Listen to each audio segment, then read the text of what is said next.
Okay, now we can start with a completely new topic, and it is called restoration and reconstruction.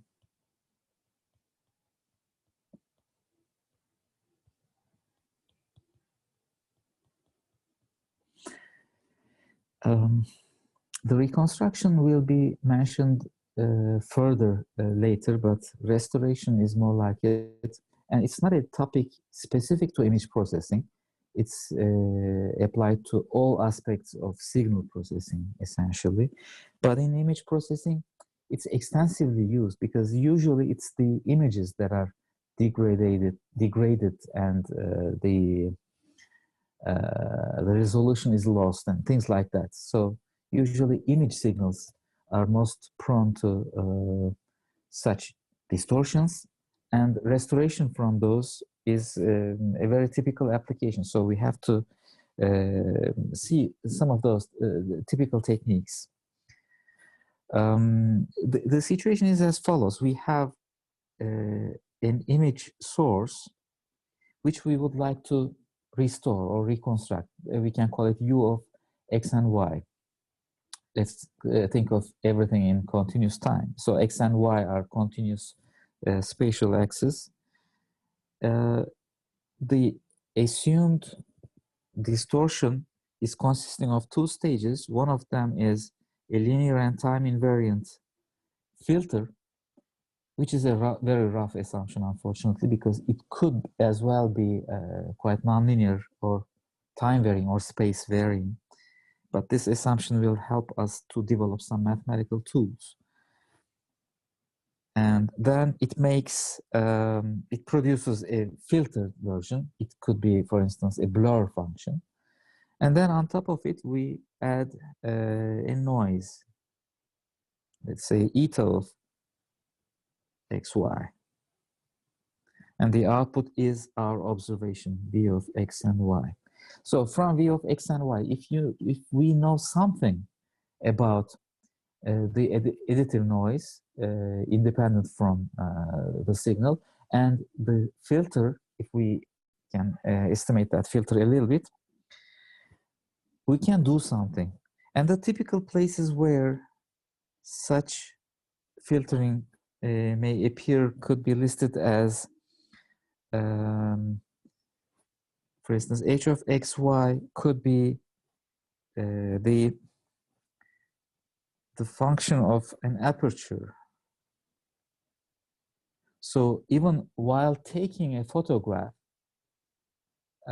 since your lens pupil function, the radius of the lens that you're using is finite, you are diffraction limited, in other words, from the camera. So is that something that can be avoided or improved a little bit? That is something that we can think of. The other one is a moving camera or a camera shake while taking a picture. And usually that motion is, if the aperture or the shutter is fast enough, this kind of a motion is mostly modeled to be a uniform motion along a direction. It could be horizontal direction, for example. It usually happens while you're taking a picture from a bus, for example, from a high-speed train. So the train is going this way, and from the window of it, you press the shutter, and you take the picture within a finite amount of time. It's not instantaneous, of course. Because of that finite time, from 0 to X, horizontally, your camera moves. And that motion will make a horizontal blur. So it's a blur function, but it's not isomorphic. It's not a circular low-pass function, low-pass filter, but it's one directional, horizontal only. It could be like this, for instance, which is a very commonly encountered situation, by the way. And there are, of course, some other interesting types of noises like the detector noise, or the film noise. But these detector or film noises are unfortunately not very much linear. It's like um, the recorded output, let's say V, is something like alpha times u to the power beta, or V is gamma times logarithm of u plus a0, kind of distortions it may apply.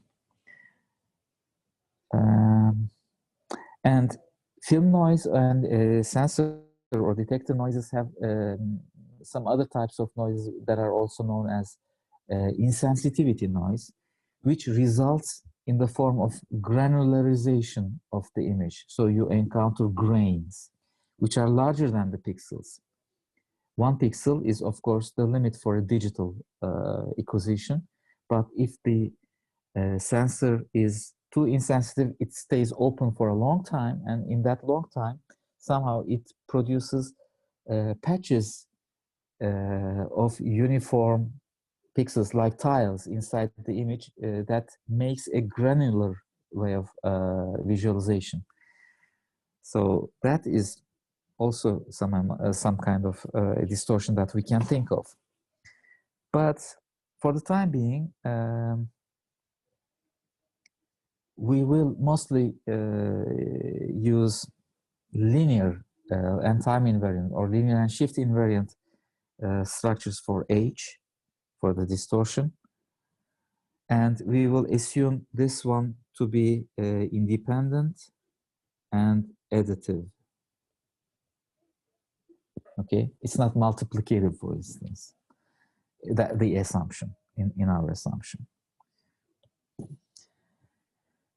So from here, we will have this kind of a situation. We will have a distortion function, which is acting on u of x and y, and it is also, of course, this is in case it's not additive, but well, let's forget about it for the time being. But sometimes this really happens, so that's why I'm trying to mention about it a little bit. We have a multiplication component, for instance, of noise plus an additive component of the noise. So this is the most general way of looking at it. As you see, this f function is not really a linear and time invariant system. It is just a function acting upon its input, and furthermore, it's scaled arbitrarily with a noise component eta 1, and then some additive amount of noise is also present. So this is the general form that we have, and in this general format, we will denote it to be V is equal to a distortion of U.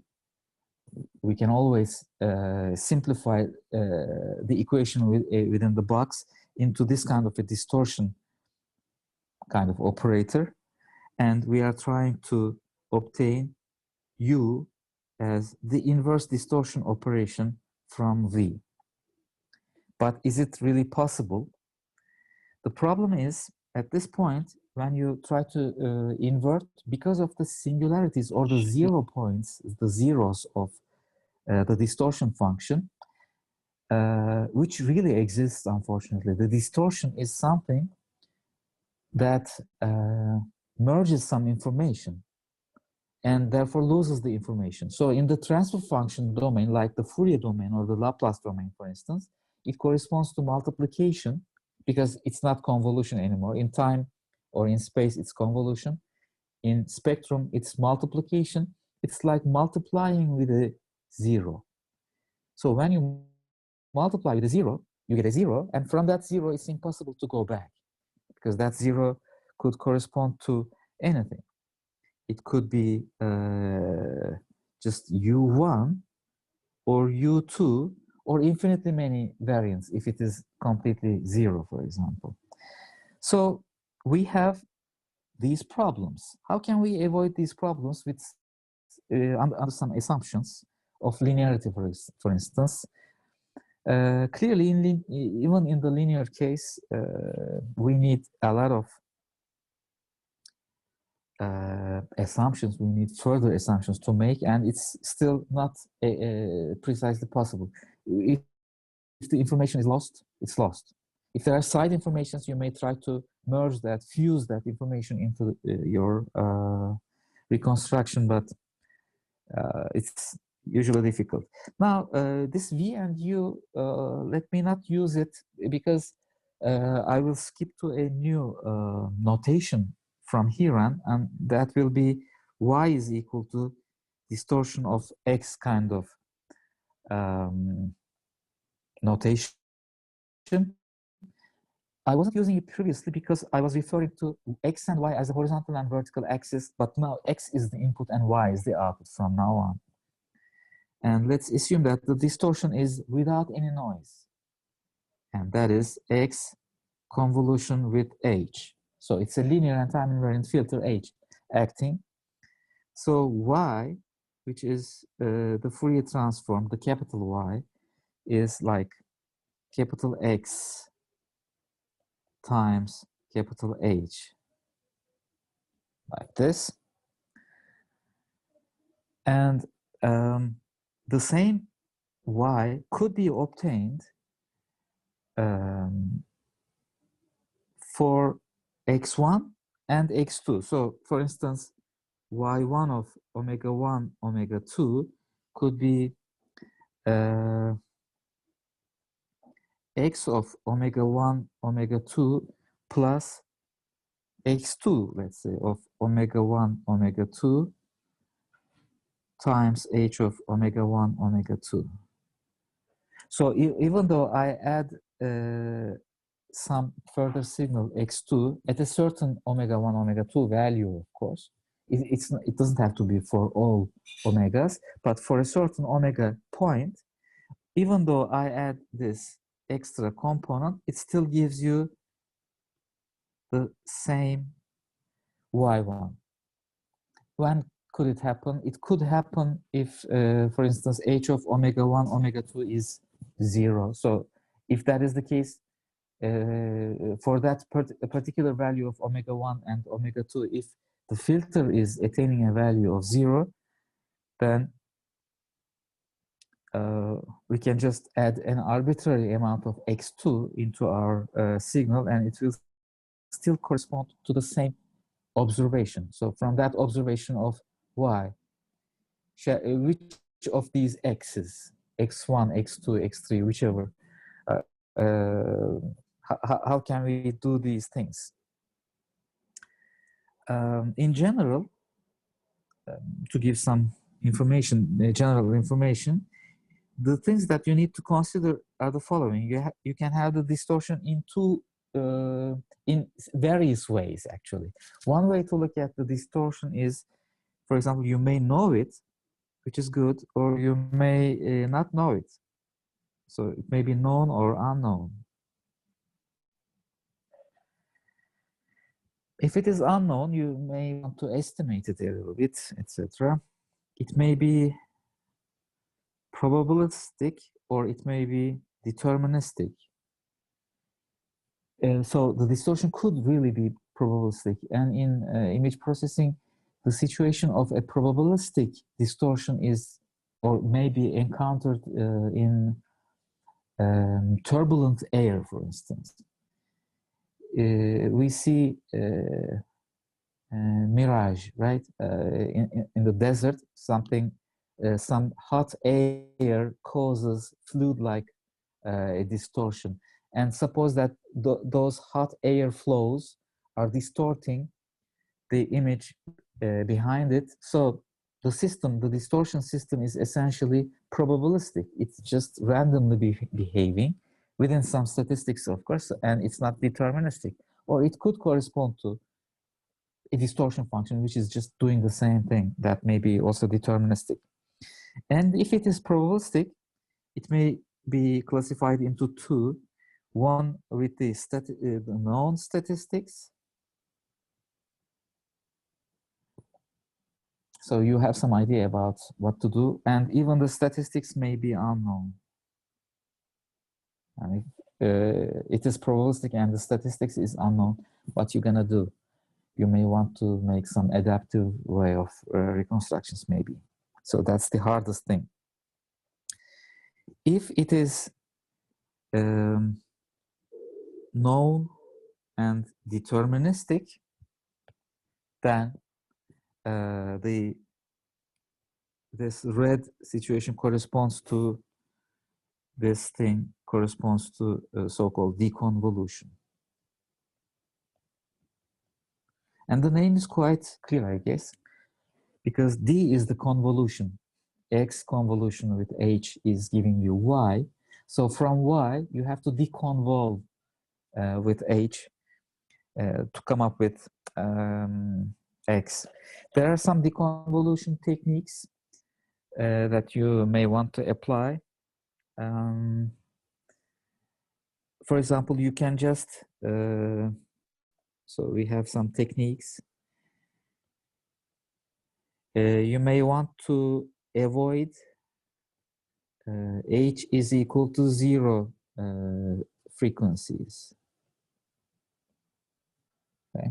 Most of the techniques actually depend on that. You don't want to make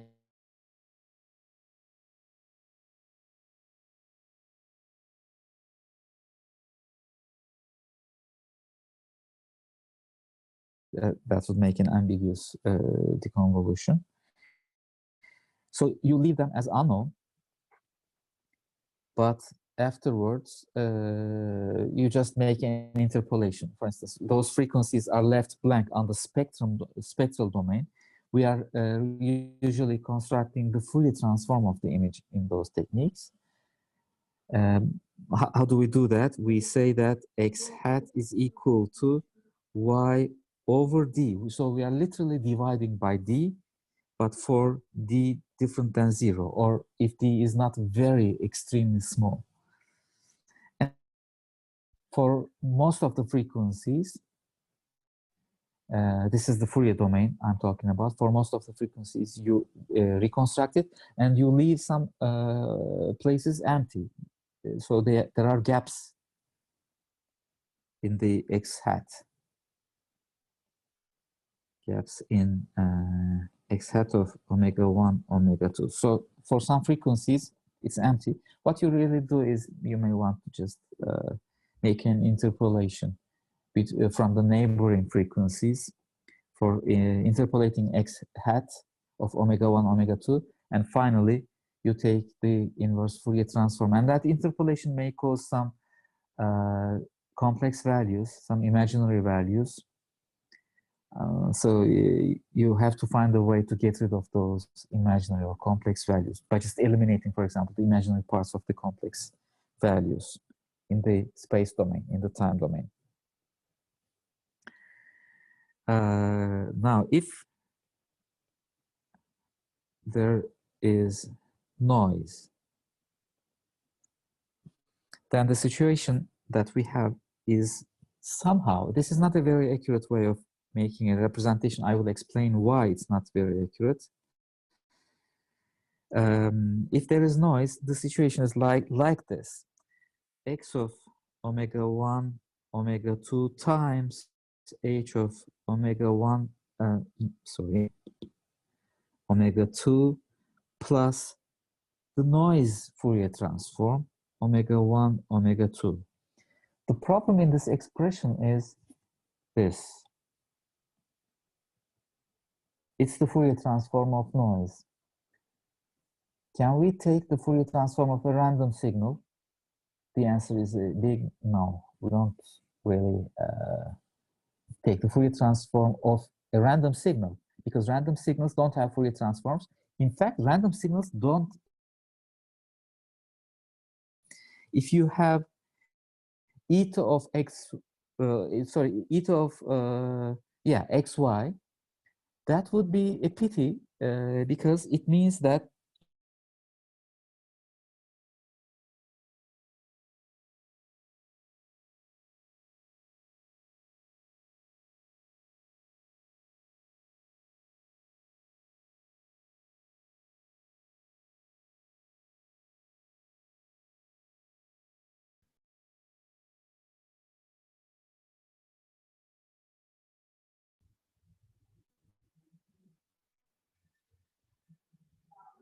Hocam sesiniz geldi.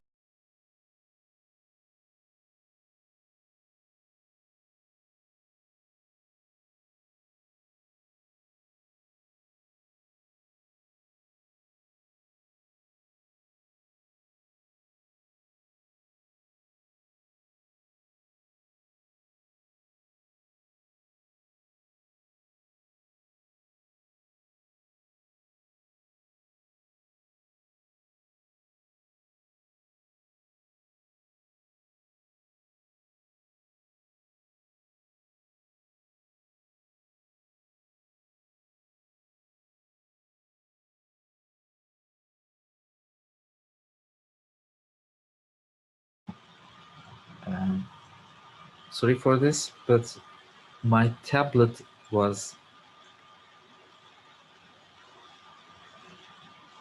out of the internet connection, so I have to reconnect that one. And I will repeat what I said.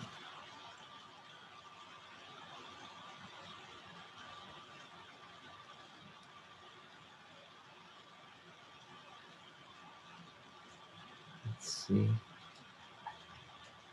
Okay. All right. I have connected again, but I have to share the screen again.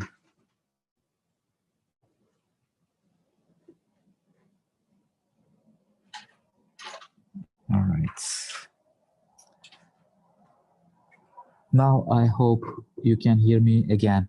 So what I was saying is this: actually, we cannot have the Fourier transform of a random signal. So the noise Fourier transform is irrelevant.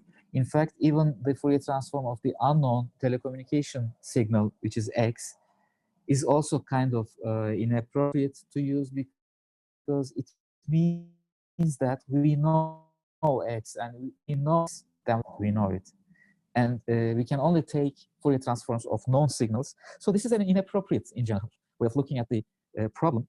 But we are going to write this and motivate from here on. It's just a motivation that I want to include.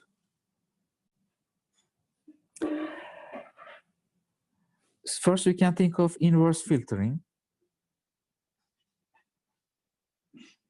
If this is the case, phenomenon that's happening in the Fourier domain, then clearly if we divide y by h,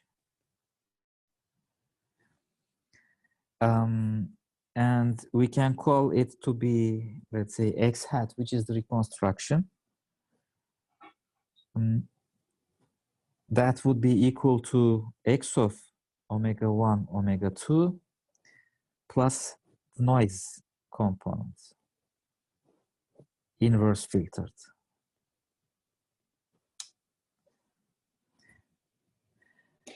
The problem, even if this is quite impossible, even for the